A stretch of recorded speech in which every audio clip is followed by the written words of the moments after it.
I'm Forrest Griffin. Brian Caraway. And Lisa Tate. What's up, guys? This is Joseph Benavidez, UFC Flyweight. Hi, this is Greg Jackson, and you're listening to It's MMAzing, and that is an amazing pun. Get it? Like MMA, but amazing? Amazing. Radio.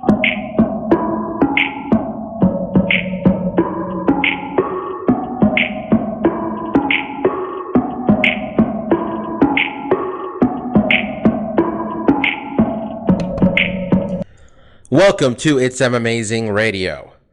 I am your host, Dr. Law. With me, as always, DJ Mark. So, also joining me this week, Lavender Gooms. Sad day for love, gentlemen. Oh no. Dale Moss and Claire Crawley of The Bachelorette have broken up again. Oh, what a shame. I know those people. They couldn't decide on where to raise their kids and how soon to start a family. It's a damn shame, guys. You know, they didn't agree on where they were going to raise their non-existent children. Yo, okay. Those are the big decisions in life, Bobby. You know, where to raise your imaginary children. All right, for the three of you still left, there was a UFC card this past weekend. We have no new champions. We had some old dudes throw down and throw about 500,000 punches, is my understanding. So that was fun. Got ourselves Jessica Andrade out there calling out women that she's lost to before, which is what you do, I guess, when you're on a winning streak. So, makes sense. Revenge. Yeah, and we got some news that was just shocking. That Jon Jones, man. You can't even put Jon Jones in Vegas for 12 hours. Yo, such a great quote by Dana White. Dana White gives no fucks. I like how he's just breaking it down to like, some people can't handle Vegas. I'm like, he gets arrested other places too. Was it for Vegas? I thought it was stuff he did back at home. I thought that was at Vegas. In Vegas. Jesus. Look, and it's like something with a car. Yeah, that was weird. Come on, man. I need to break down what happened here. If Jon Jones is getting in trouble, you know a car is involved somehow. If it's not him running over a pregnant woman, it's him getting inducted into the UFC Hall of Fame and like 2 hours later hitting someone with a car or something. I don't know. Yeah. Or attacking a car. So we'll talk about that. We got a fight cancellation and we'll see what's going on there. We're going to make a couple picks, main event of this UFC card and actually the Bellator card. Which if somebody can figure out if it's happening in the United Kingdom again, it is. It is. I think so, but let's check. It is. Did he beat his ass in the UK the first time too? I don't know, but I'm pretty sure this one's in London. Okay, Marcus, see if you can figure out when Diego Lima beat up MVP, where that was. Okay, now you're changing assignments on me. Do you want to know where the fight's happening this time? Well, he's confidently saying it's London. We're just gonna we lose one person from the podcast, and Bobby gets like, you know, shit. I can't remember the word. Well, I figured out the one where this week is. It's in London. Mike's right. That's true. Okay. Mike's right. Good job, Mike. Thank All right. you. Anyway, by that time, we'll figure that out later. All right, let's get into it. Good Lord. UFC 266. Marcus, did you walk away from that main event between Alexander Volkanovski and Brian Ortega wondering, does Alexander Volkanovski need oxygen to function?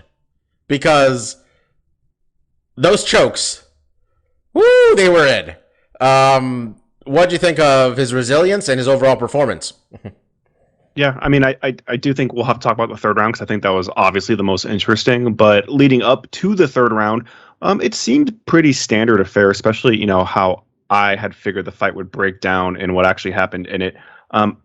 Like I mentioned last week, I thought Alexander was going to look at each exchange as its own little mini game to win, you know, getting in cleanly, scoring his shots and getting out without taking a lot of punishment.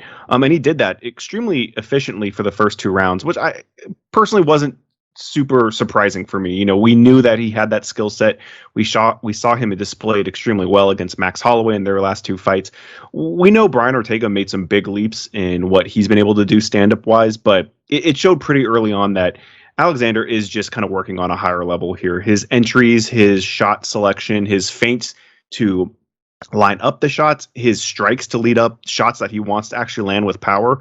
It was all there and working for him. It was pretty smooth sailing until the third round. Brian, and not to say Brian wasn't landing his own shots and doing his own work pretty efficiently as well. He was landing shots. He was getting some of the exchanges, but obviously just losing it on the numbers, on the scorecards. It wasn't until that third round where Alexander he was throwing a kick and Ortega countered with, I think it was like a left straight or maybe a right straight. It kind of knocked him off balance. I mean, one thing Alexander does really well, and a lot of, high level strikers do, is they move, they roll with the shots. And when he got hit with any jabs, you would see his head, go back more. And for the judges, that's a little worrisome because they might think these shots are super powerful and this blowing Alexander's head back. But really, that's to negate a lot of the damage he's taking from those shots. So when he did that, when he got countered off the low kick, he fell to the ground and Brian Ortega jumped on him immediately, snacked up a guillotine from mount, and that was in really, really tight. Like you said, Bobby, that was a full-on catch. If we were watching Pride, that referee would have been saying, give up, because it was in deep. And Alexander was in it for about 20 seconds. He really had to struggle and fight through it. Eventually, Ortega's grip loosened. They got into a scramble. Alexander got on top. I think he started throwing a little bit of the ground and pound, which is really what, overall in this fight, I was most impressed with. It was just how much damage he was able to do with his ground and pound. But from guard, Brian Ortega then snapped up a triangle. Very solid. Alexander actually gave up being on top to try to fight it. Ortega went to try to finish it in a mounted triangle. Basically lost the position. Alexander was able to scramble and get on top. And this is where I think the third round is really interesting. I do want to get your guys' opinion. He laid a beating on him. He went fucking Wolverine berserker rage on this dude's ass. And I've never seen someone stacked guard just rain on somebody as good as Alexander did to Brian Ortega.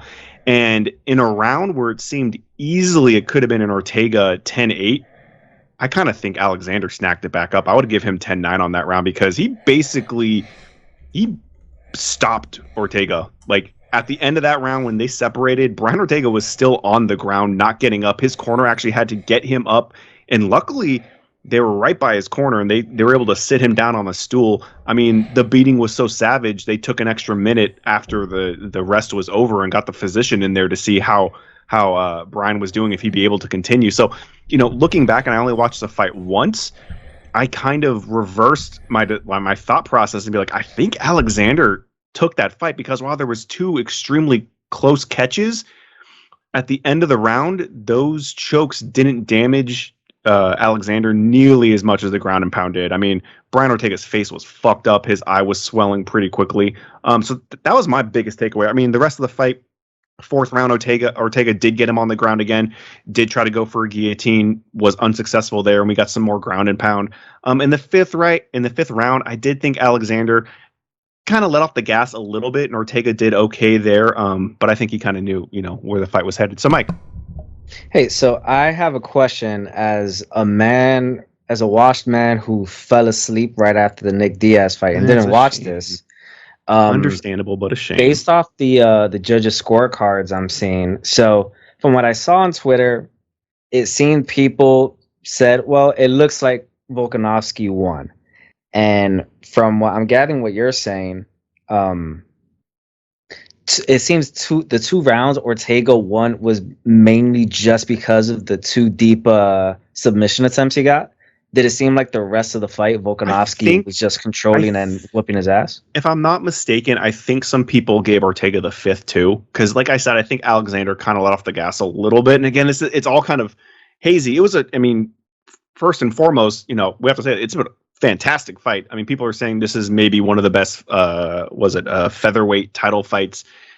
Without, rewatching his fights with Max and going through, the whole history of the division, it's easy to point this out and be like, this was a fantastic fight. Ortega is an extremely difficult opponent to get out of there. So, yeah, I think you could give potentially the third round to Ortega because he got two clean catches. These were submissions that were locked in. But in my eyes, Alexander was able to weather those storms, get out of them, and do much more significant damage with the ground and pound. And that's what I really liked. I mean, I think Alexander is extremely skilled in the stand-up. Like I said, he's so good at picking his entries, mixing up his shots so the guys really don't know how to counter him. But it was on the ground and pound where I was like, he could put him away. This is fight-ending stuff here. On the feet, he's landing good shots. He's messing up Ortega's face. But I don't think there was any point in the stand-up where it looked like Ortega was really hurt. Like he took a shot and that buckled him or made his legs wobbly or took a hard body shot. That ground and pound, though, that shit almost put him out. So in my eyes, and that's why I thought the third round was so interesting, was I kind of think Alexander was able to steal that third round in my eyes. But yeah, I don't know. The judges, I mean, it was a pretty dominant round for Ortega too. He did get him on the ground. He sat his ass down with a punch. It looked a little bit more like a slip to me, but he snatched up 2 super solid submissions. But yeah, I mean, Bob, you saw the fight. So what did you think about the third round? I gave it to Volkanovski. Everybody did, actually. Really? The one scorecard that didn't have it every round for Volk gave the fifth to Ortega. Brian. And that was the only round he gave him. That was the only round he gave him, and I think but a lot of media scorecards had Volkanovski with only 4 rounds. I don't know if that's the 5th round with all of them, but honestly, I just remember the 5th round that well. Like it was kind of a blur. And for people who wonder maybe those submissions weren't that in, they were. There's a really cool clip of Israel Adesanya watching the fight, and Izzy, Volk is Izzy's teammate at City Kickboxing, and you can find it on Ariel's Twitter account, Ariel Helwani's Twitter account, and Izzy is just like losing his mind, like don't give up, and he gets out at the first, the guillotine, and then when he ends up in the triangle, Izzy's like, damn, T-City, he's good, come on Volk. Yeah, T-City. The T is for triangle, or Torrance. I don't know if it's set on that for Brian Ortega, but snatching triangles is what this dude does. And guillotines. These are his 2 best submissions. He's a truly excellent fighter. All around well done. And I mean, I picked wrong. Did anybody else pick him besides me? I did. I picked Alexander. You guys picked Ortega. Yeah, nice pick for you there. But honestly, none of us felt confident one way or the other. Did you feel that confident going into this? I thought it could be either way. I thought it could really play out either one of them winning. I did mention last week that I, like you guys, super impressed with Ortega's return against Korean Zombie. His stand-up game definitely took a big jump up. But I mentioned last week, like, he needed to upgrade. I really think if he could utilize wrestling and force these matches on the mat, he would have a much better chance of beating a lot of these guys. Because, on the feet, Ortega looked great against Korean Zombie, but, Alexander is top dog. And he's won all his fights with his stand-up. And it's all about how he mixes things up, how he chooses his entries, how he doesn't get tagged a lot. And what we saw, even on the ground, I mean, even now you look at it, I mean, he survived these, his best submissions and was able to get on top, and then was able to do, I think, better on the ground than he did standing up for the whole fight. He put so much damage on Ortega in that ground and pound. I was so fucking impressed. And I've been really critical of Alexander. He hasn't really, I mean, he's looked great from a technical standpoint, but I think for me to really, get me all jazzed up on your fights and stuff, I need someone that I really think is putting a hurting on people. And when he's standing up, I kind of just think he just wants to win the exchange. He sees every exchange as a little game. I got to set this up. I'm going to feint here. I'm going to throw these 2 punches to land the leg kick. I'm going to throw this kick to land the punch. And he does extremely well in those aspects. But like, I never get it never crossed my mind. Like, I think he's really trying to put these guys away. I think he's mostly trying to land clean strikes. And, if one lands really good, because he throws hard, but he only throws as hard as he can throw fast, because his main concern is to get these strikes in and out as quickly as possible. And it's not like, he's pitter-pattering or anything here. He's throwing hard strikes, but they're just not, he's not sitting down on them enough to really put someone away. But when he did that ground and pound, I was like, this is what I want to see. I want to see someone putting the hurt on somebody, and that's what he did. The man looks like he could have fought another 5 rounds. Yeah, I mean, his cardio is absurd. Yeah, it was insane. And they're some side note, it sounds like the City Kickboxing team might wholesale as a team move to the United States. Yeah, I've been hearing that. Which was it's a bit, I don't know how you even do that. Like, Do you build a Right, gym? you buy a gym, you And put then, like, the fighters in, and then you try to just get a space, put down some mats. Well, I mean, you got to have that conversation. Brazil do the same thing. I think a lot of people have migrated to the States because it's just the gym doesn't all come the fights normally. are going to be here. The whole gym doesn't move normally. Like that's the thing. And in terms of New Zealand, I think in particular there's because of how restrictive it seems it's been to get back in there. Where I read earlier today that I think for 2 or 3 of the city kickboxing fighters that have fights coming up here in the United States, if they come fight here, for some reason they wouldn't be allowed back into New Zealand. For some reason, you need like a special visa or something. I don't exactly understand how it's working. I know Dan Hooker eventually gets home. Barely made it. Yeah. Does Dan's not part of that team though, right?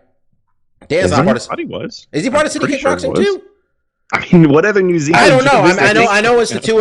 He's the one that broke the news that You're thinking about moving? When he talked about it, that's when Adesanya actually put up his post. So it seems he is part of City Kickboxing. Okay, I was going to say. What other gyms are there in New Zealand? That's what I was thinking. Like, how many on this little island? He is part of City Kickboxing. Okay.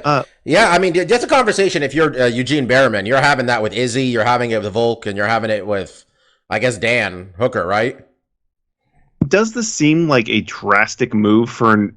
I mean, hopefully, I think we're all hoping this. I don't think it's just because. I don't think it's just because of COVID. I think he's got himself a gym that's peaking, and they got 2 champions and training partners. You got a very. I don't know how deep the talent pool is in Australia, but the way they're getting famous is in this country.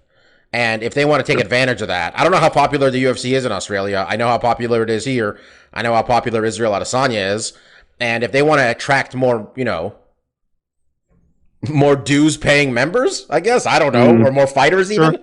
Mike, go ahead. I mean, I think also on a emotional / business level, one of the things that Adesanya touched on in one of his Instagram posts was that considering how successful city kickboxing in general has been, or I guess how MMA is flourishing in New Zealand, I guess for the most part, he feels that they aren't getting the same types of breaks and preferential treatment that some of the other sports in New Zealand have gotten. So, for example, I think rugby and I think soccer in New Zealand, they get exemptions for a lot of the COVID stuff, whereas they're not, So I think Izzy was feeling, or maybe just that gym in general is feeling, well, if they're not trying to help us out and we're helping to put New Zealand on the map, because outside of Peter Jackson and the Lord of the Rings, who really talks about New Zealand? Now. They got Taiki Waititi. I mean, people will just assume he's Australian and move on with their day, Mark. I guess, but so that's the news. Yeah, a couple of reasons. Yeah, I don't know. I mean, you could take the I know New Zealand's not the same place as what they got going on with the UK, because the UK's got a deep mixed martial arts history. I know with SBG and Connor's team over there, they had just kind of opened up SBG gyms, more of them in Europe and in the UK specifically. Maybe not an option down there in New Zealand, but yeah, I mean, why not, man? You got 2 excellent champions. You got some young talent like Kai Kara France. I say France when I say his name, not France, but they got some guys over there, man. And I mean, Eugene's a hell of a coach. He's got 2 UFC champions. I don't know. I think Whitman might have 2, maybe. I know he has Rose, and does he have Kamaru? I guess now too. I think Kamaru he has. He might have more than that. Whitman's the man these days. But yeah, we got champions here. It's not just Greg Jackson anymore with all these champions. He ain't got no champions. What's his name? Jon Jones. He's not a champion. He's not a champ.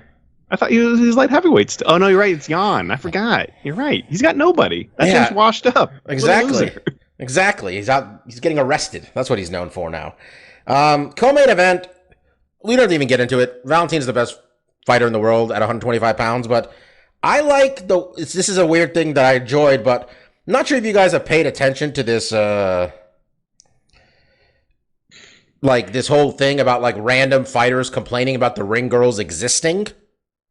Like Khabib called them useless and shit, and Valentina after the fight intentionally went over to the ring girls and wanted to take a picture with them. And they asked her about it in the press conference, and, Valentina's English isn't her first language, but she said, beautiful women, it's a decoration of any event. And I want people to know that no one has the right to say that they are useless because they're on the place where they have to be. I don't think she worded the word decoration was the best word for that, but she was pretty much explaining how they've been doing this forever, and you don't need to call them useless.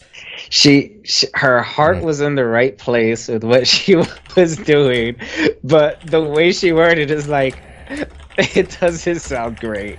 Yeah, I mean, I got what she's saying, though. I think anybody took it negatively. People understood the sentiment of like, why are we shitting on the ring girls? How is this? The company's taking 85%. Man, the company's taking 85%. They're complaining that Ariani's rich because Ariani's got like 6 different businesses and shit, and like, I don't know. Been doing this for 20 years. It was awkward what she said, but I mean, she's not wrong. What they are there for, essentially, is decoration. I mean, what are cheerleaders there for, man? You're just trying to get the crowd. You're trying to get the crowd hyped. You're trying to add. You're trying to show that people are having a good time here. Hey, crown molding has no functional purpose, but you know what? That shit looks great. I think we should get some hunky dudes for the lady fights. Why is it only ladies to get a ring up? Who is that one dude for that Invicta card? Did Theodoro do it? Oh, that's right. I don't remember if he did. Yeah. Was he at the event or was it just the weigh-ins? But let's get he was a ring man. I don't hate that. I mean, look, if it's good enough for the ladies, it's good enough for the gents. And they got some Chippendales in Vegas that are just looking for some extra work. Who's Valentina beating up next? They pay me a fair amount. Lather me up in some baby oil. Oh, Bobby, Mike, I don't know if you can blow a kiss and people are gonna laugh at you and your little speedo. You gotta have the swagger. We don't have it, guys. Who's gonna fight her next? Do we have anybody? I can fight her in between my ring boy duties. Because who else is there? That girl that beat Roxanne. I didn't see that fight. I wanted to. I mean, she already fought Jessica, right? Wasn't that her last time? Yeah, she beat up Jessica. She beat up everybody.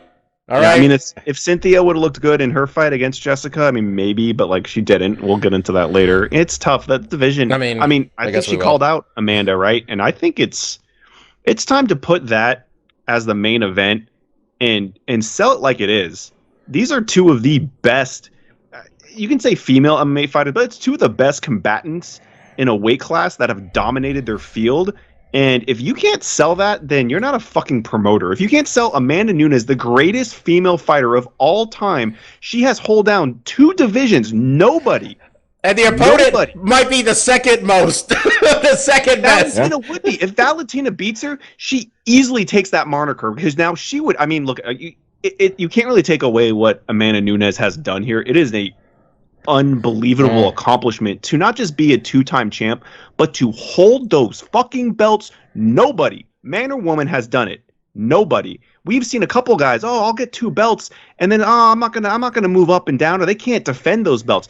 This woman, this athlete, has held down 2 divisions and defended it multiple times. Yep. If you can't sell that, you're not a promoter. If you can't put these 2 women, the best in their sport, easily, no question, as the best female fight of all fucking time. If you can't put that as a headliner for your pay-per-view, fuck you as a promoter. You don't know what you're doing. You're just riding the coattails of your athleets. You fucking suck. I mean, they did sell it.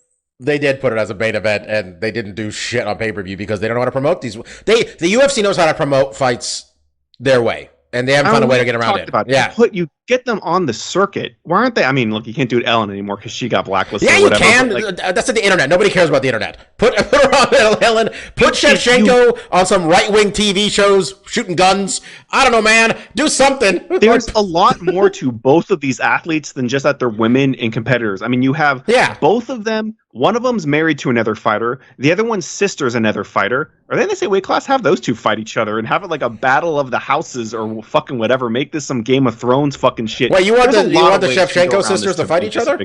You want the Shevchenko sisters to fight each other? No. Did you just slip that in? No. The sister fights the wife. If they're gonna say weight class, I don't know if they are. Oh, I don't know. I'm not sure. Is Nina fighting? Did she fight yet? She fought once, right? Just coming back? She did. Look, yes. I mean, look, Marcus, we talk about this every time. The first 2 fights weren't entertaining necessarily. But it doesn't matter. At a certain point, this is a fucking sport. Like, what? And I don't know how you convince. I don't know how you convince Amanda to take the fight because she has nothing to prove. She beat her twice. Granted, that first fight, that was when Amanda had no cardio, and that third round was looking real dicey. Second fight, there are people who scored it for Valentina. Right. It was a very close fight. And I swear we all need to like fucking Men in Black everybody with the zapping so that nobody remembers the second fight and we just lie to them and say that Valentina won the second one. That's how you do the third fight. You lie and say it's a... I mean, the way you convince Amanda, I think, is just how we've talked about ad nauseum when it comes to Amanda Nunes for the last year. Who else is there really? Like, who else is there really for her to fight that just doesn't feel forced?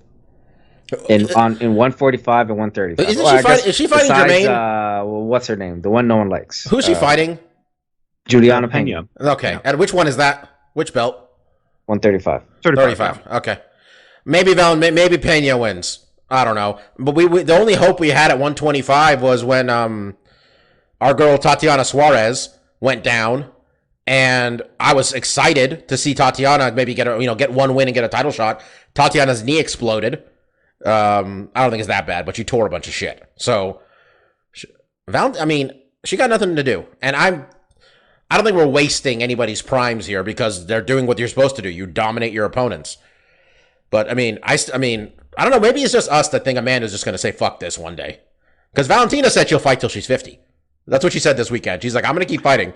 I mean, so, Amanda said that she's looking at the exit, and I kind of don't blame her. She's on top of the world. It's like you only ride this ride for so long until it starts crumbling down on you. You know, you kind of want to end on top. So she's probably thinking maybe another fight or two. She has Pena. What's after that? If they can't convince her to fight Valentina, which, you know, I think how you have to do it from the UFC's perspective is like, we're going all in on this one. Like, let's give them a good co-main event that's going to have some people interested, and let's try to fucking sell a fight, you know? Yeah, and don't put them on top. They don't want to. They don't want to put the money in the promotion. They don't want to put the money in the fighters. They want easy cards that sell themselves where they don't have to do a bunch of extra bullshit. So I think they would need to do it, because Lily said, you know, their fights weren't super exciting. I think it is a little bit tougher to sell some of their fights, but I think it's big enough if you really put some muscle behind it and you get everyone jazzed for it and you actually fucking promote, you know, get them on the public eye and try to get some excitement and then put an undercard underneath it that people are going to want to pay for that as well. You can do a big event. I just don't think the UFC is interested in that. I think they want to make easy plays, cards that are going to sell themselves. They don't have to do anything more than their embeddeds and the countdowns and, you know, some fucking Matt Serra interviews on their podcast and do the regular rigmarole. They don't want to go out of their way to make a big super fight. They want those fights to materialize themselves. They want a Conor McGregor or a Paddy Pimblington to come in here, get everyone jazzed up, and then, I don't have to do shit because Paddy's just going to sell the fight. Conor's going to sell the fight. Diaz are going to sell the fight. We don't have to do fucking shit. We're just going to bankroll it and make all the fucking money. We don't want to put any time, effort, or anything into promoting these fights. Let's just have the guys just sell it themselves, and then that's that. And you know what? Shit. I'm surprised we got 30 minutes out of the fucking first two fights. Not the first one, but necessarily the second one too. We haven't even gotten to Nick Diaz yet. Yeah, Nick Diaz. Speaking of promotion, guys, we got the full Nick Diaz fight week this time, huh?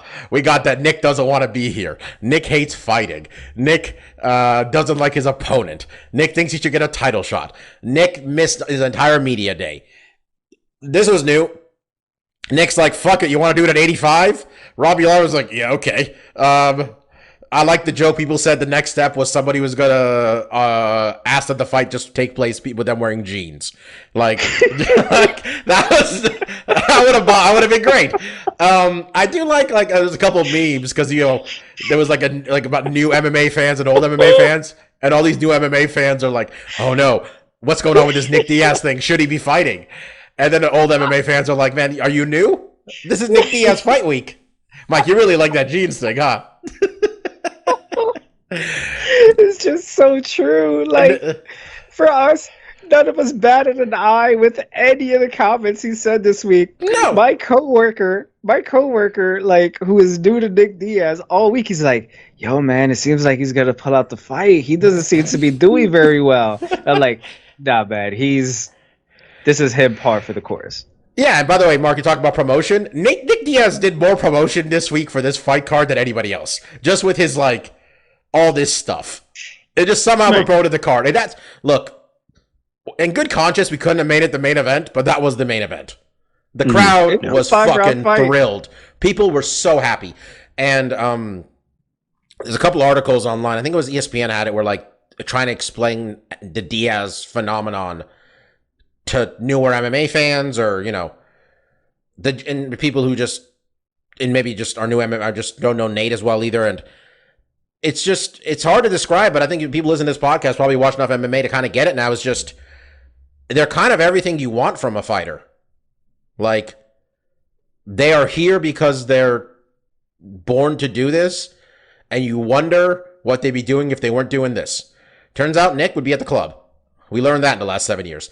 But it doesn't matter if that he lost. And Marcus, give us a breakdown of what happened here in a second, but like, it fundamentally doesn't matter if they win or lose fights, because they are who they are, and no one cares. It doesn't matter to them.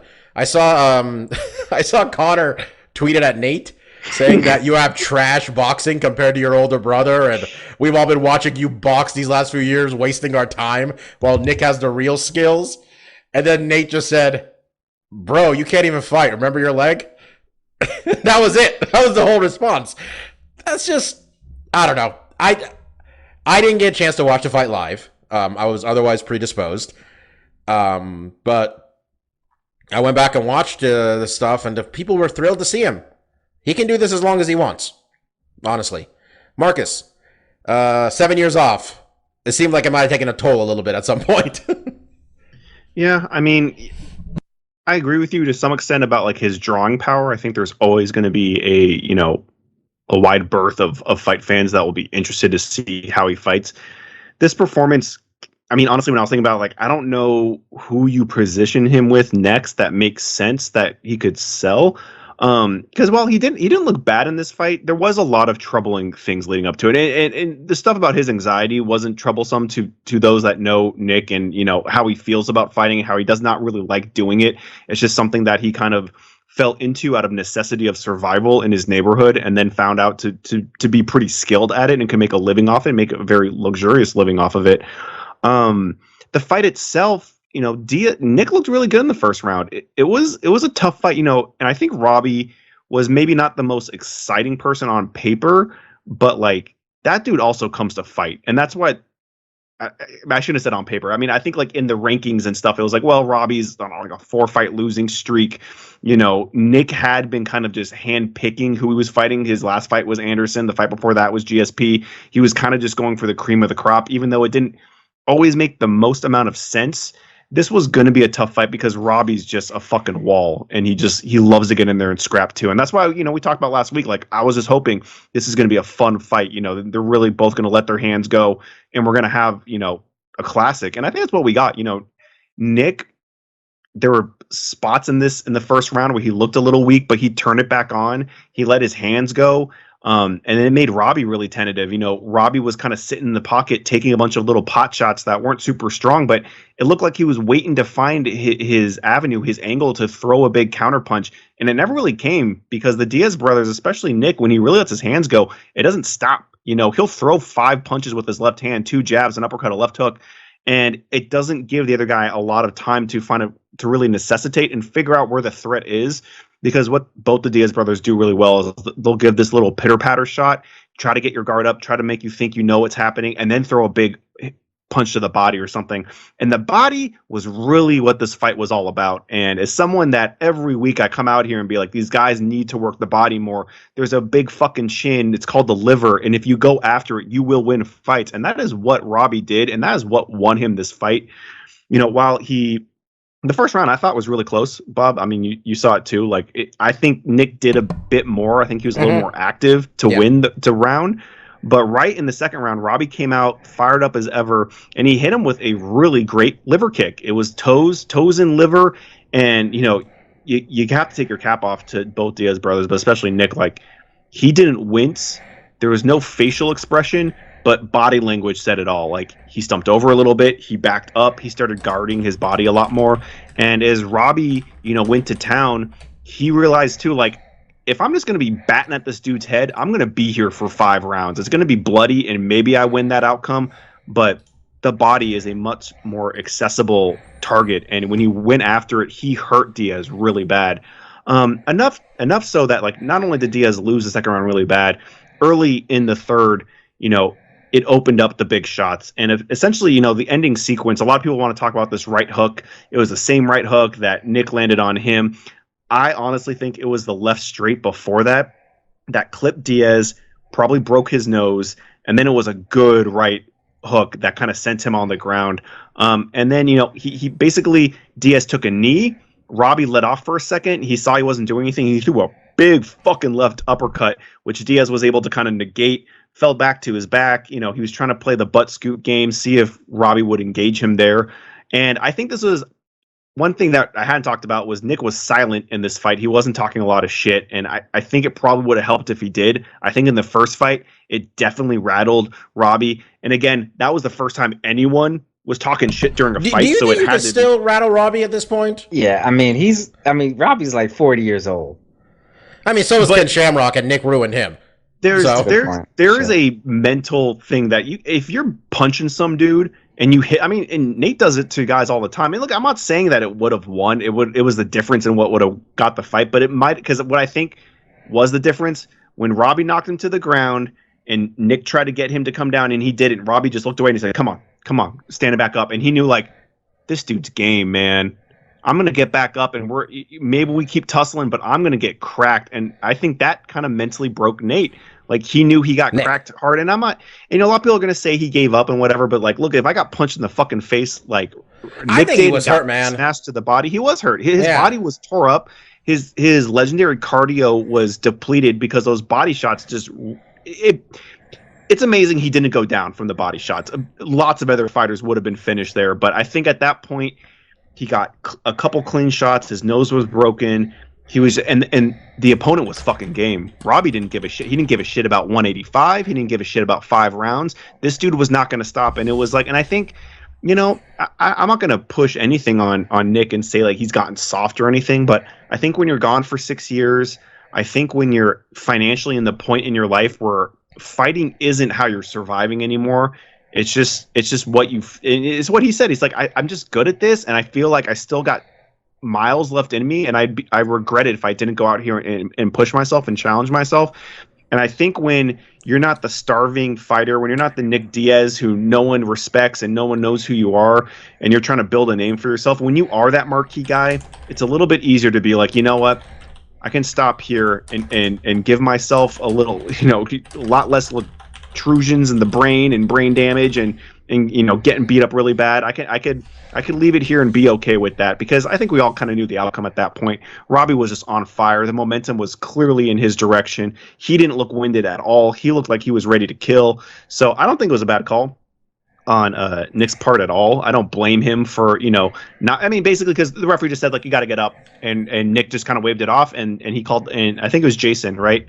Jason Herzog. He called the fight right there, which was the right call. The fighter didn't want to fight anymore. Yeah. There's no need to. I love the respect, by the way, man. I love the respect. And I think what's really cool and on one hand is awesome is that a lot of people weren't dogging Nick, because it would be very easy to be like, oh, you gave up, or you're a pussy or whatever. I think a lot of people at this point in his career respect him to such a degree. There's like, you know what? The better man won this fight, no big deal. But I think what sucks at the same time is that there's lots of fighters that should be getting the same respect that the Diaz brothers do, because they put in just as much work, have been grinding it out, have been winning and losing. You look at guys like Cerrone and stuff, and it's like they don't quite get that credit. We kind of think, oh, Cerrone just gives up easy. He has a weak heart if you push him hard in the first minute. Well, here's the thing. Nobody gives up. Nobody's here. No one's trying to get embarrassed, right? Like, no one's out there on national TV trying to get embarrassed. But at a certain point, like, it's not breaking. It's not giving. No one's a fucking pussy. They're in our cage fighting in their underwear on TV. Exactly. Like, if you're done and you're broken and you can't go anymore, it happens, man. You think everybody's going 100% at all the time in their life? You guys watch other sports? You think everybody's going 100% on every play? It's not the way it is. Sometimes you're just going through the motions. And, like, if they are not in a position that they can, like, compete anymore, they can't. And this is not like baseball. Like, you might you're done. You're done. Like, you're not going to just ride this out for another 3 minutes. I don't need to see Nick just get mauled. Brian Ortega probably shouldn't have made it. Brian Ortega didn't need to go 5 rounds. I thought there was times where, like, They probably could have stopped this. And look, Brian They could have stopped it after the third. They could have been like, did dude, they stop you can't him get and on Max? your They stool stopped right him and now. Max, right? Him and Max. They stopped that one too. I don't. I think they remember. did stop that one. But Brian is young, talented, very handsome. Can't mess that face up too Super much, hungry. people. Yeah. Really hungry too. I mean that pushes a lot of fighters. When you're hungry like that, when you're going after a belt, when you're still Well, chasing you come from that nothing legacy. too. You come from nothing. A lot of these guys come from nothing. No one's a fucking pussy. I remember like when Cerrone got beat by Conor, and like that twat on ESPN was calling him a quitter, and it was just like, come on, man, he's not. Anyway, let's go through the rest of this a little bit faster. Curtis Blades did Curtis Blades thing to the Biggie Boy, huh? Yep, is what it is. Jessica Andrade supplemented that OnlyFans income with her paltry UFC paycheck because God knows she's not getting paid enough for her hard work. Took care of Calvillo in less than 5 minutes. She chased and squared her down. Like she was not letting her get outside of that warning track that whole fucking fight. And Cynthia, she tried her best, but she did not have the power for Jessica to respect. And once she let it on, it kind of sucked. There was 6 seconds left, and she wasn't like getting it wasn't like super clean shots. It's just Jessica was just mauling her. And Herb called it. I don't think it was the worst call in the world. I think if he would have let 6 seconds go by, I think Cynthia would have survived, and we could have seen what the second round is. But I think the outcome was already written, so no harm, no foul there. We gotta give the Merab Daval. I can't say his name right.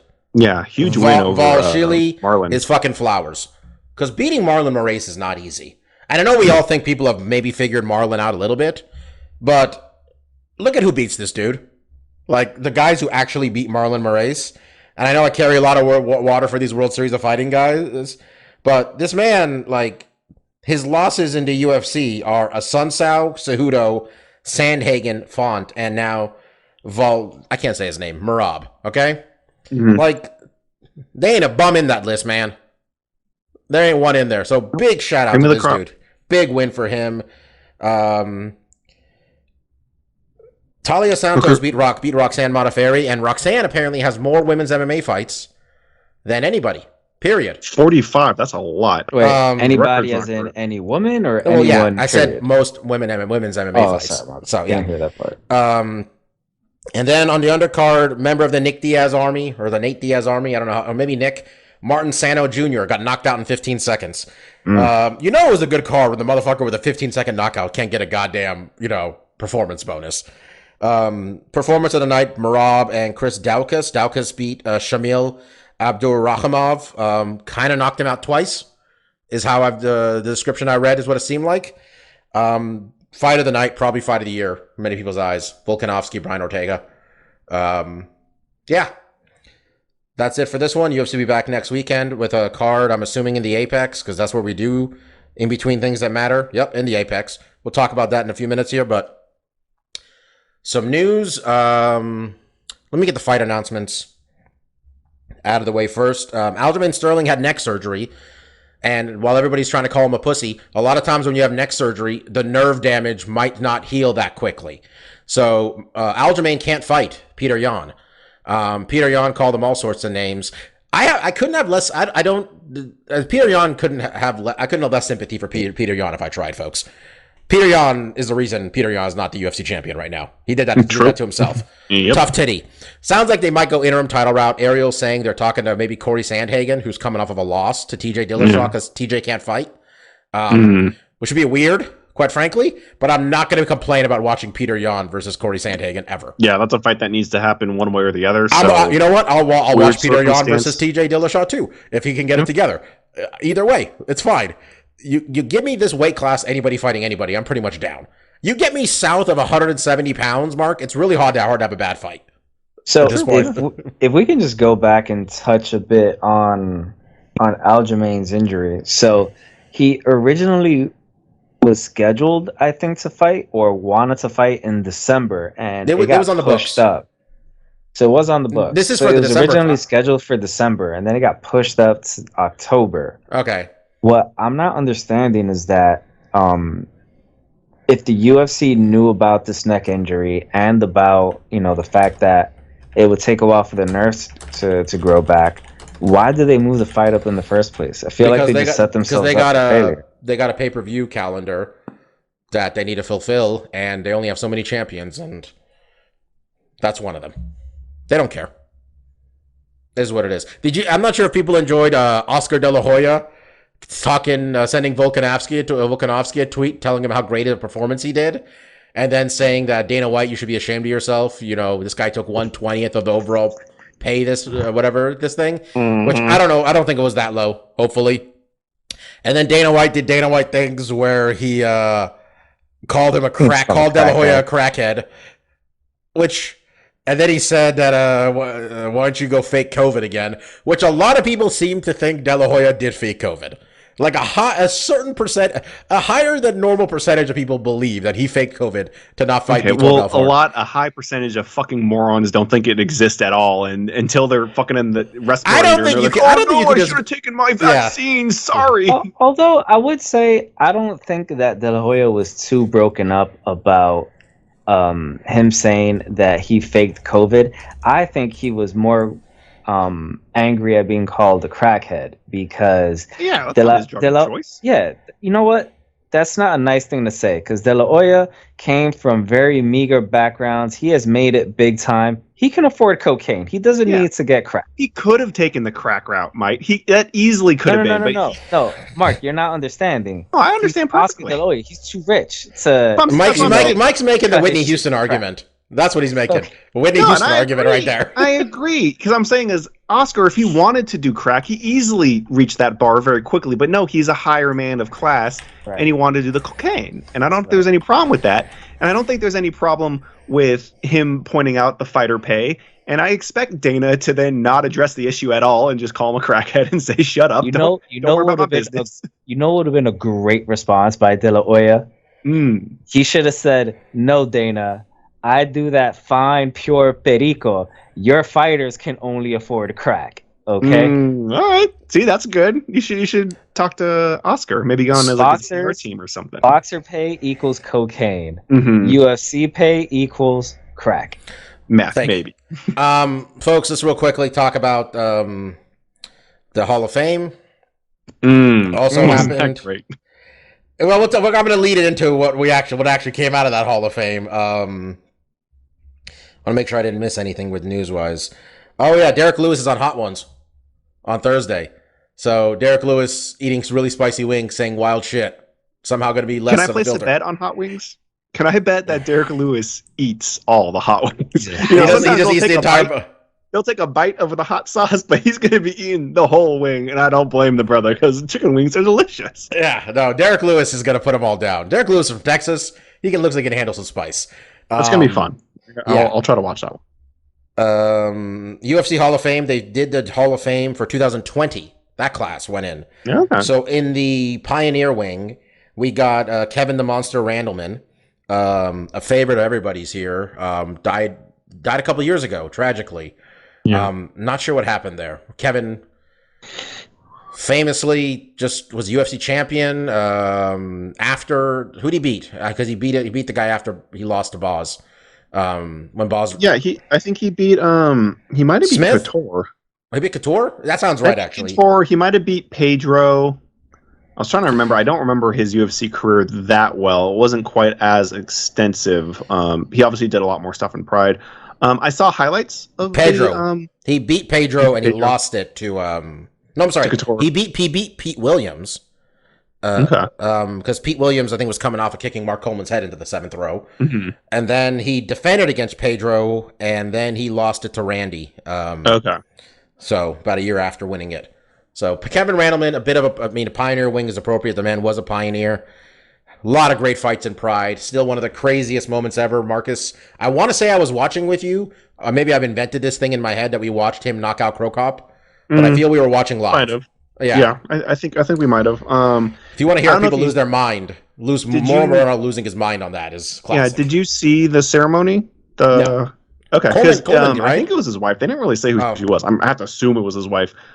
They talked about, what Kevin thought his best fights were, and he mentioned like the fights that he remembered the most fondly were the ones he lost. Like he talked about how he loved Quentin Jackson, and even though he lost, that was a good fight. Quentin, that fight made him grow a lot. He talked about, I think, the loss to Couture and stuff. So, and I think Coleman also, Mark Coleman was up there, who's a big mentor of his. So that was really nice to see.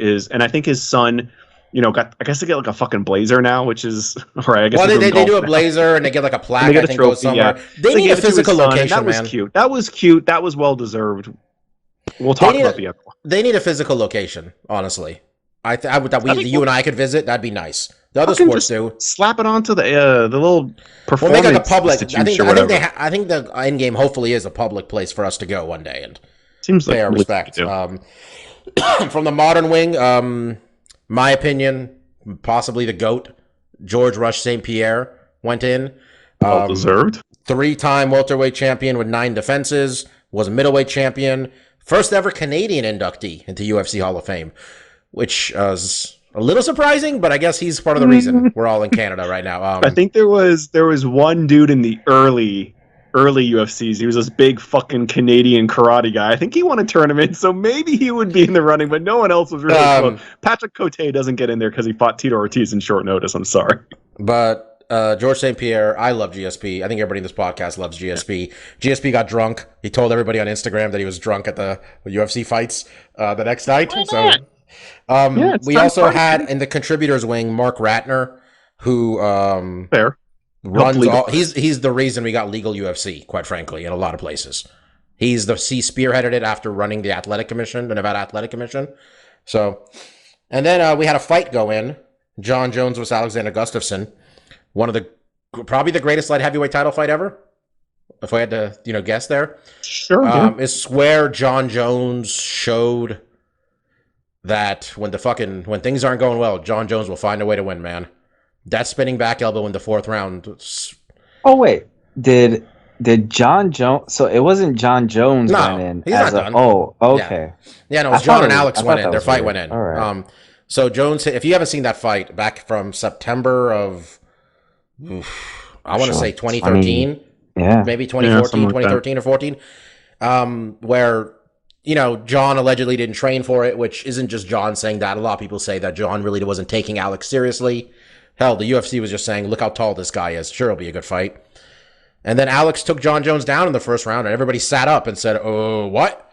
And then Alex won, I think he won rounds 1, 2, 1 and 3. He won rounds 1 and 3. I remember that. And then he was about to win the 4th round, and Jon Jones hit him with a spinning back elbow to the fucking forehead.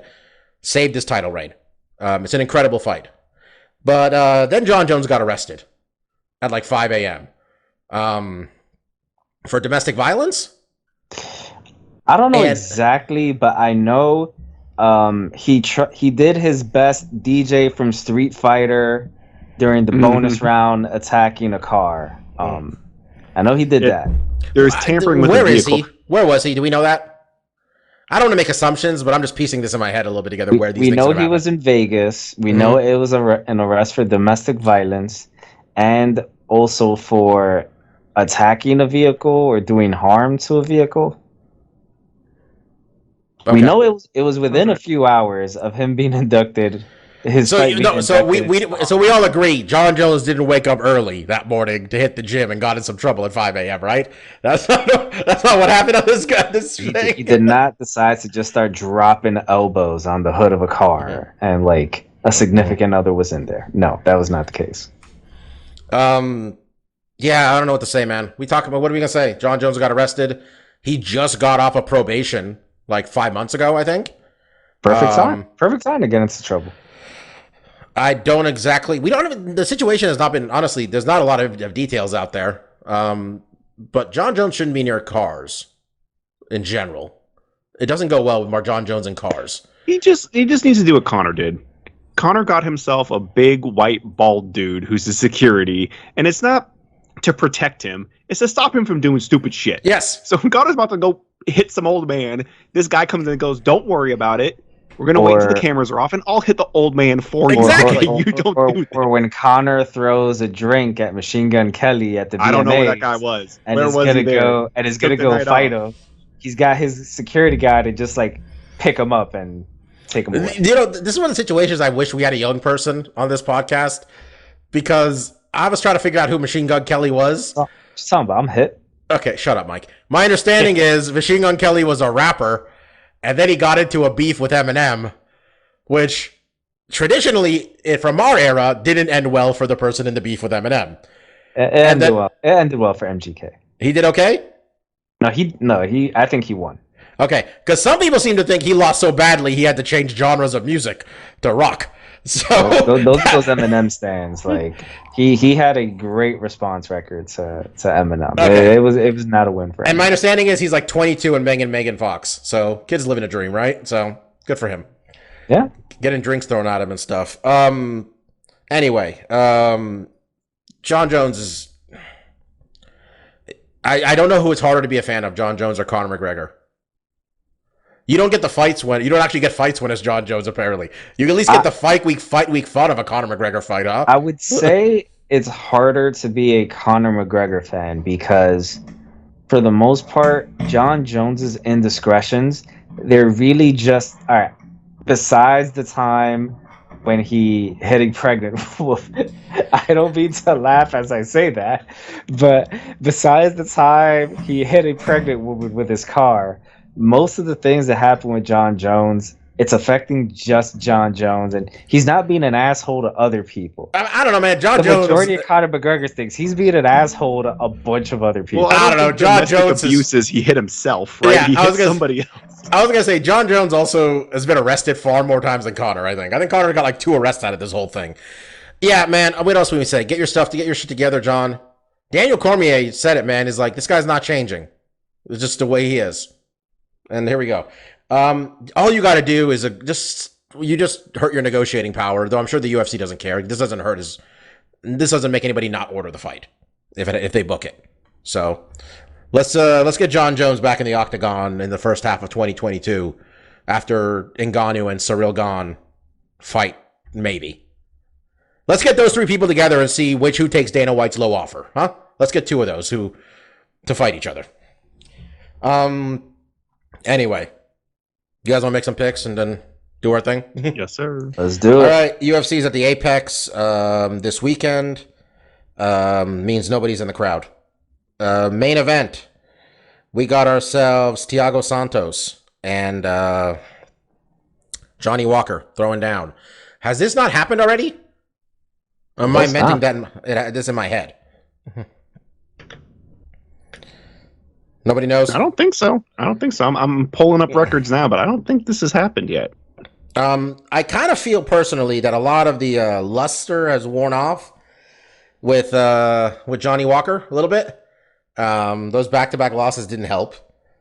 On the other hand, Thiago Santos came back from his knee exploding, and it's not going well. No. He's got 2 losses. Betting line for this one is, who's got it up? I got it up.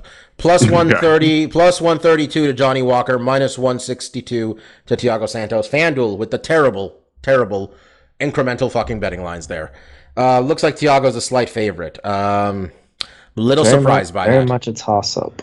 Very surprised by that. Mike, who do you got? Ooh, man. I am not entirely sure. Man, I can really see any one of these guys getting this victory.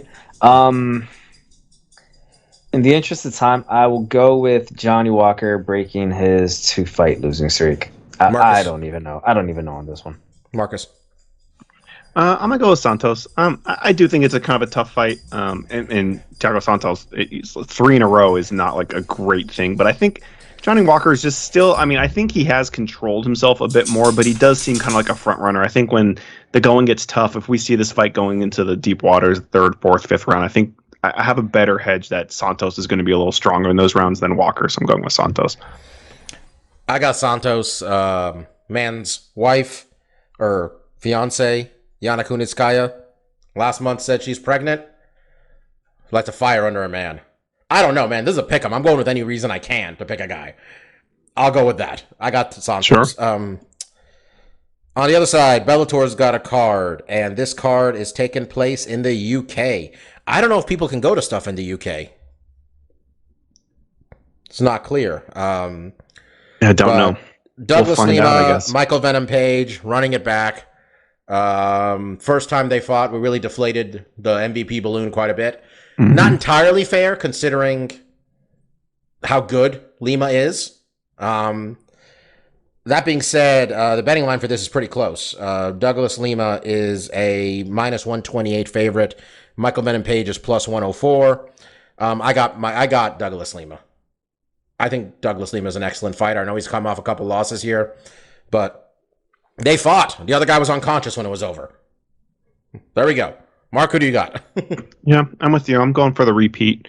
I like MVP. If he can get past Lima, that would really show some growth. Because I think the thing that we've been so critical of in MVP's career is a lot of fighters that just weren't of his caliber. And Lima was kind of the first guy I was like, okay, this is going to be a real challenge. And he didn't pass the test. So if he can get past Lima, I'll be super shocked, surprised, impressed. Isn't Michael Venom Page like 35 years old now, too? Like, we've been doing this a long time, this shit. Yeah, I mean, so it's going to be a tough fight. I'm going with Lima. I'll be happy if MVP is able to, get this victory because it will show that he's actually, grown as a fighter, and that's a big scalp for him to get.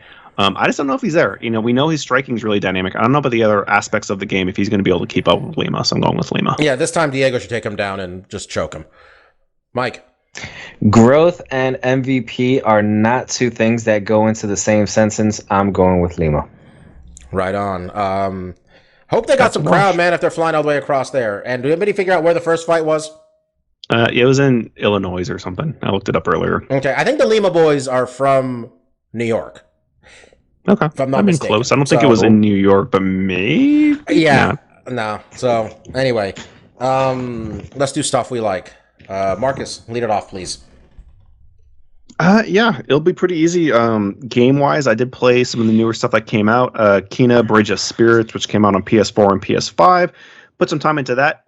Like I mentioned last week, Pixar-esque visuals, and a gameplay that's very astute to like the old Zelda-style games. So nice. I've been enjoying that. Eastward is a indie game that came out on Nintendo Switch. It's kind of tough because a lot of times when I recommend games or talk about games, I just talk about like, oh, this game's art style is really good. Eastward might have some of the best pixel arts that I've ever seen in any game. It's quite amazing what they've been able to do. I haven't put a ton of time into that, but I have been enjoying it.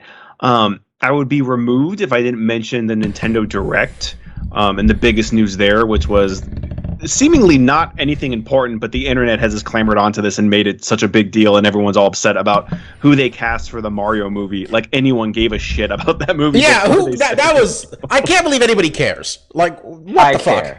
No, I care. No, you don't. Right? Here's why I care. Look. Mm-hmm. You either go with Mario in two ways, right? You get yourself just a tried and true fucking Italian from Mike's Brooklyn, not making a real argument here. Mike doesn't care. I'm standing by that. Mike doesn't give a shit. No. Mike doesn't care at all. I'm calling shenanigans on this whole thing. Can I get my shit off? Mike, lie to the people. Go ahead. Sorry. Go ahead. A real Italiano, or you either get yourself a true Italiano from Brooklyn, or get our friend Sal to play him, or you really lead in to that Italian stereotype, and you just get that dude that voiced Mario like in one of those video games. Yeah, he's in the movie. Like it's a me, like that guy. They already got him. He's in there. He's playing side characters. They won't tell you about. So he's not playing Mario. He's not playing Mario because I get it. I mean, this isn't new territory for these, CGI animated films. They get stars that have name value. Chris Pratt's a hot Hollywood star right now. So why not if you can get him to do a VO? And it's not like he hasn't done this before. He did the Lego movie or whatever. So it's not like this is. But Chris Pratt is. I mean. Yeah, I get it. He doesn't have. I mean, they're gonna put a little thing on his voice. They're gonna do something with it. Yeah, Bobby, you want to chime in? You're hot on the mic right now. I mean, you're not because you're muted. But what do you got to say? No, go ahead. I can't believe this is a fucking real discussion. I mean, yeah, it's just like, Mike is taking an argument, a stance here that I like. I swear to God, Mike, you're not even going to see this movie. They could have put your mom in playing Princess Peach. You wouldn't see this fucking movie. I mean, you do not care. Okay? We don't know. Like, that's the thing I think is the most critical. Is like everyone's up in arms about like how horrible this is. We haven't seen anything. We just know he's playing it.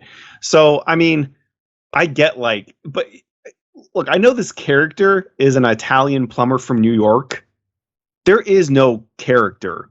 Mario is not a character. he's a vessel that they call Jumpman. Like there is no backstory, there is no nuance to this person. The only thing he has going is plumber, Italian. And in the cartoons, he liked fucking lasagna and spaghetti, which is another stereotype. Didn't the fucker from England play him? Like, didn't Bob Hoskins play him in a movie? What happened? That is like Mike. I understand. Like, yeah, that's his characteristics. He's an Italian person to have a but like we're treating it like this is some like nuanced character that has all this depth. But it's like the only thing we're mad about is that the only things we know about him is the dude wears a fucking jumpsuit and a red hat. He's Italian and he goes in pipes. Let me tell you something. He's gonna have the overalls. He's gonna have the M hat. He's gonna go in a fucking pipe. He might not sound a true Tuliano as much as the other person wants him to be, but like that's not even like. I think there's like everyone's mad about Chris Pratt.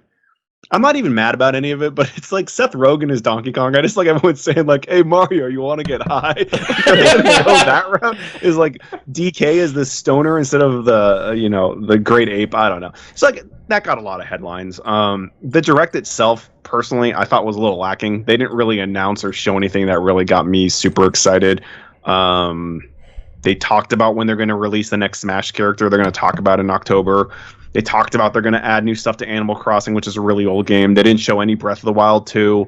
They didn't really show a lot of new games that really got me super excited. So that's why this announcement of who's playing the characters in a movie that's coming out in like over a year, people are all up in arms about. Yeah, Bob. And they made that other Mario movie.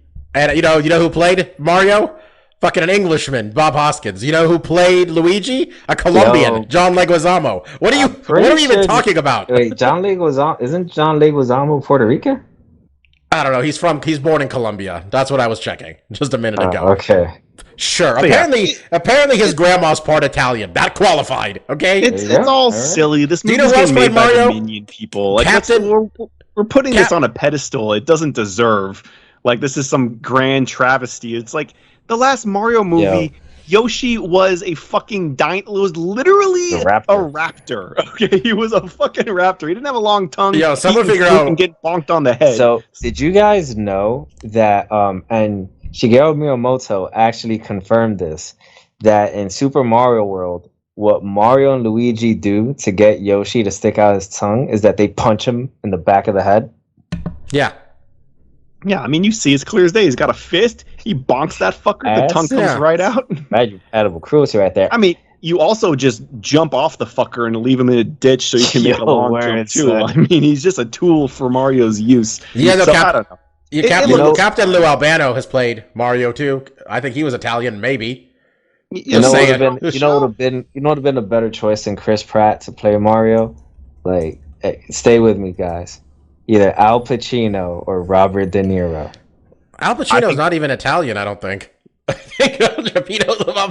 Look, Mike just wanted fucking Mario to be played by a piece of rigatoni, is what it sounded like. Okay, I'm gonna text our buddy Sal afterwards and say Mike suggested you play Mario in a movie during the podcast. No. If we really want to lead into this shit, I would have liked the esteemed Italian actor Gabagool. I can't finish the joke. I'm sorry. Marcus, you got anything else, brother? No, that's it. We'll wrap it there. Mike, I want you to end with your adventure last week at Dynamite, so I'll lead into that. Did I talk? Cool Galamar. There we go. Did I talk about Why the Last Man yet? Last week? Does anybody remember? I don't think you have. You talked to me like over the last week about it. Did you watch it? I've watched like 3 episodes of it so far. Yeah, Yorick's a dick, huh? Yorick is just a little shit. Like, dude. Oh, the guy that survived? Yeah, he's a whiny bitch, isn't he? Yes. Yeah, he was a whiny bitch in the books, too. They're doing a good enough job to keep me going. Are you interested enough to keep watching, Mike, basically? Yeah, I watched 3 episodes of it when I was trying to get to bed last night. I just couldn't. And it kept me interested enough to stay up until about 1:30 watching them. So I'm probably going to try to catch an episode or 2 before I go to bed tonight. I know I watched the 4th one because the 3 came out together, the first 3. And then I watched the 4th. I don't know if the 5th is out. Maybe it is now. I'm not sure. I do feel like the world, like the United States turns to shit very quickly, it seems, based off that timeline. I mean, if 200 million people die, it's, Every fucking apocalyptic movie now, I'll buy anything that happens. All right, that's where I'm at now. I'll talk about the wrestling with you in a second, but I thought this, and my other thing was this episode of Ted Lasso that aired this week. Marcus, you catch it? Yeah, it was great. Fantastic. That was one of the best episodes of this series so far. Yeah, I don't know. Do you know when they do the awards? Because they just did, was it the Emmys or whatever? There's like a window of... Did the judges get to see the whole season? Because that was some good stuff on there. I think it was based on the first season. It was really what it was. Okay. When the ones that gave it. But I thought that Sudeikis killed it this past week. Sudeikis was incredible. I wasn't sure about this whole, like, when they first introduced Dr. Sharon and having a... Mike, how far in the show are you? I am not on the last episode yet. Okay, well, not okay. But when they introduced Dr. Sharon, I wasn't sure about this necessarily. But her dynamic with Ted has been worth it 10 times over. And without spoiling it, Danny Rojas' adventure at this funeral made me laugh so hard. I just couldn't stop laughing at this poor bastard, Marcus. Yeah. Danny Rojas. Man, way to spoil it. Now I know somebody dies. I mean, that's the first 3 minutes of the episode. The latest episode. God. Jesus. Okay. Who dies, Mike? Who do you think eats it on the pitch? Now I'm looking to see who dies. Thank you. I mean, it was really fucked up when someone someone harpooned Roy Kent, huh, Mark? That was real rough. Oh yeah, and then Nate jumped in front of it, and he's like, "I've been a bastard, so I deserve this." Saw those twists. Have you noticed that this dude's hair has been getting grayer?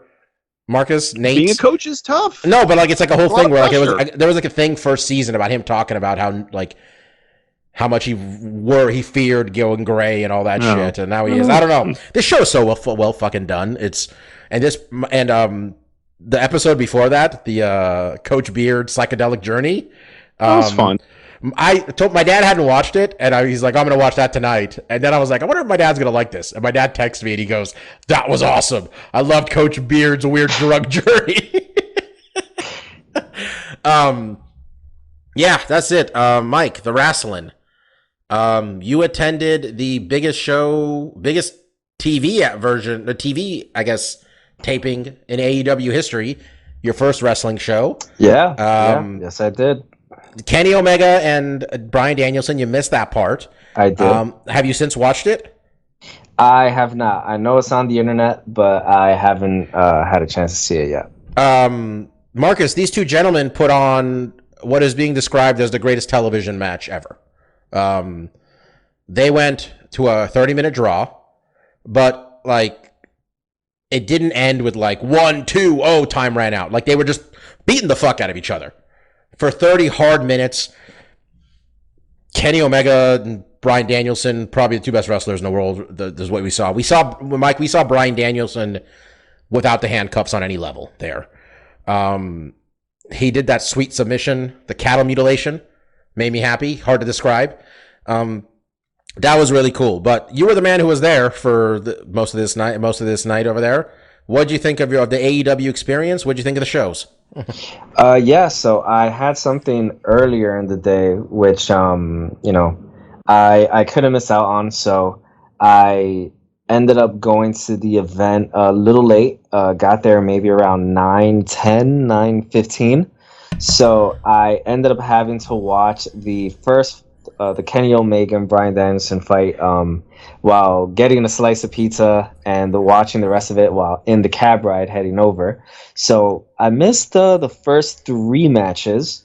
For the people who watched, Mike basically missed the first hour of Dynamite. He saw Dynamite and the taping for Rampage. Right. Yeah. So even though I got there around 9:20, 9:30, I still had wrestling until about essentially midnight to see. Nice. So it was still a fair amount of show that I had ahead of me, and it was a lot of fun.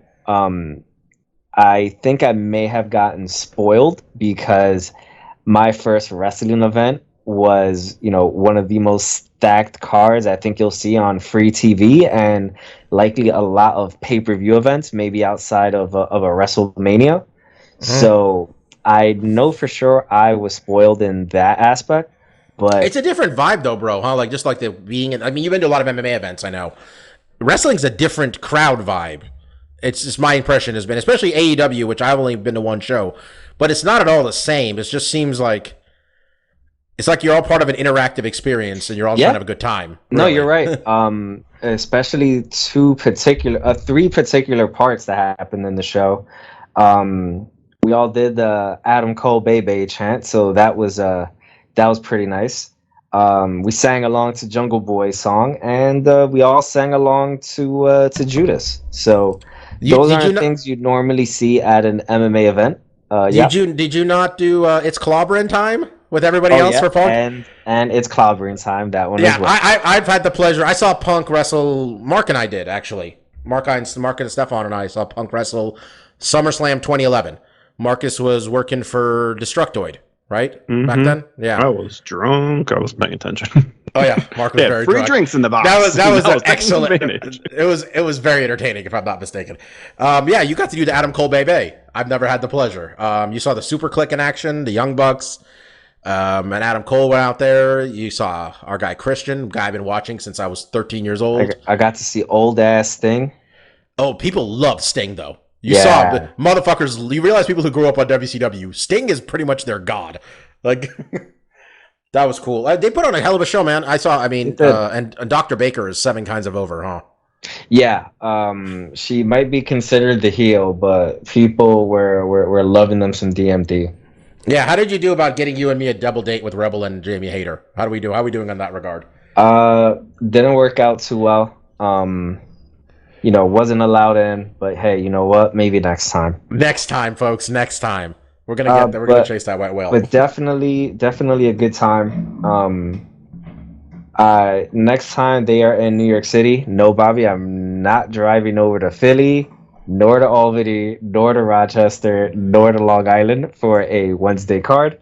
So next time they are in New York. Legitimate question: is Long Island that far for you? It's on a Wednesday, bro. I know, but like you just went to one in Queens. Like legit. I mean, okay, let's say it happens and it looks like a banger. Is it like that much farther for you than Queens? This is a general question. I don't know how far Long Island is for you. Well, I would need to drive to Long Island. Whereas for the Queens card, we were able to take a cab over there. It only cost like $30, $40.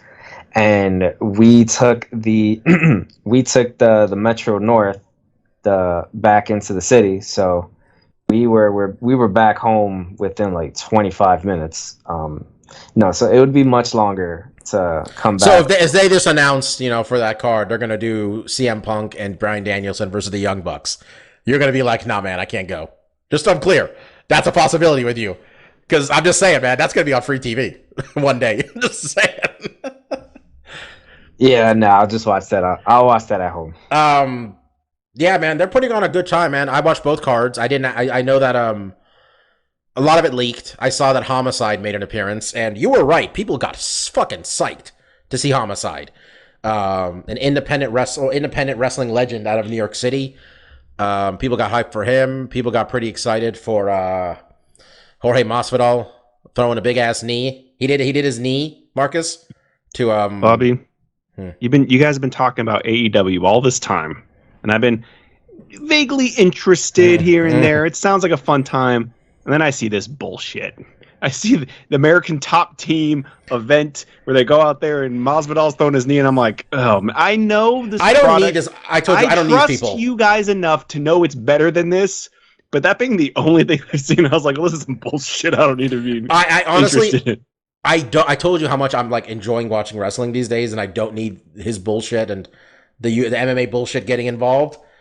Man threw a nice work knee, though. I'll say that. And then Jericho bladed himself. Before that, Jericho, they had Paige Van Zant box up Jericho in the gut. I saw. I was just like, Bobby. I'm just like, yo. I was grimacing the whole time. But I will say, yeah, the knee was good. That was good. But it's just like, I still want to give it a shot. At some point, I'll dip my toe in and give it an honest try. But that being the only thing I've seen so far, I was like, this is not what I'm interested in. You know what? You'll get it. I'll order a pay-per-view at some point, and then you can join me for that one. If you didn't notice, I never mentioned the American Top Team because I honestly I was okay on this event like, or not because that was a little cringe. Do you know what it is, Mike? Honestly, with that whole gimmick, I'm a big fan of Dan Lambert's shtick. I just don't need these MMA fighters around. Like, I'm okay with Dan coming out and calling everybody a bunch of fucking pussies. I'm a big fan of that overall. And I like Scorpio a lot, and I think Ethan Page is super underrated. So cool of them to get a big match and stuff. But yeah. AEW keeps plugging along. They're in Rochester, Mike, which is the home of Brody Lee, the hometown. So I think we're gonna get some tear-jerking moments this Wednesday night. I'm expecting an appearance from -1, though I think that family lives in Florida. So anyway, do you got anything else besides the AEW? Yeah, one quick thing. A shout out to Melissa Joan Hart. Today is 25 years since Sabrina the Teenage Witch premiered. All right, right Since on. it premiered, not since it ended. No, premiered. Didn't they bring that back at some point? I think they did. That does sound familiar. I think you watched it, Mark. It was like a Netflix show. I was more of a Callisto. Yeah, that was a different Sabrina Sabrina show. Yeah, that was more to the Archie comics than. Yeah. Did you guys see the trailer for Cobra Kai season 4?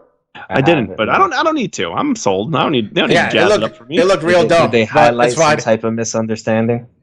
I think they've teamed together now to go against Cobra Kai. Oh, because there's a bad Cobra Kai now. Okay. Yeah, and they got some pithy remarks from. So they're showing us what's going to happen in the two middle-aged men who are teaming up to defeat the other old man with their army of child soldiers. Yes. And there's this guy from one of the Karate Kid movies people are excited to see, Terry. Oh, yeah, the other middle-aged man, Terry Silver. Which is like from the one Karate Kid movie nobody saw.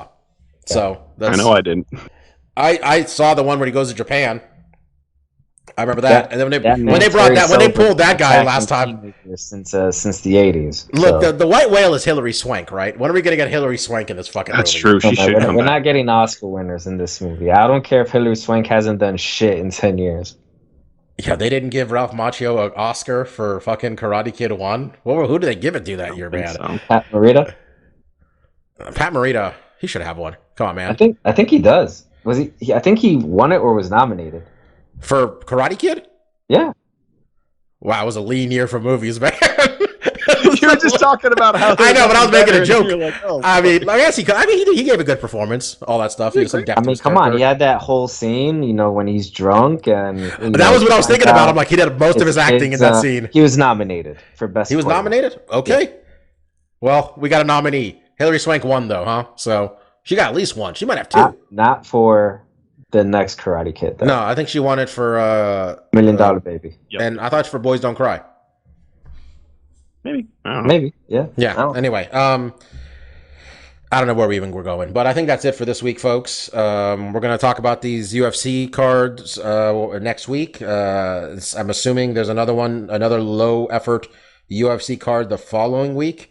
Well, let's see. Is there? What do you know there is? Headlined by Mackenzie Dern versus Mariana Rodriguez. That is a main fucking event.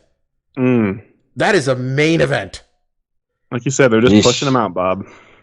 Dude, I like Dern, but she's not really main event. When the fucking TV money is guaranteed. I saw they bought I saw that they bought a betting platform today for $1.2 billion. Smart. Yeah, exactly. They get that crypto money. They get that gambling money. Oh, it's a fucking crypto. Let's just end the show, Bob. I don't want to talk about crypto money and fucking Anik talking about booze, golden ages. Sometimes I love the guy, but it's tough when there's like a good fight going on and he has to talk about his ever ad read is. Sometimes the transitions just aren't as smooth as you want it to be.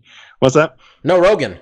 It was no Rogan. Felder. Hey, I'm okay with it. Felder and DC. Couldn't make it because he was on a hunting trip. I saw Marvin Vittori said that Marvin Vittori was complaining about Paul Felder's commentary, and Paul Felder responded saying, "Am I using too big of words for you, Marvin?" Oof. So, dunk right there. Anyway, I was Dr. Law. That was Lavender Gooms, and that was the great DJ Mark. I pick you up, brother. Thank you all so much for listening. See y'all next week. Peace out. See ya. Bye.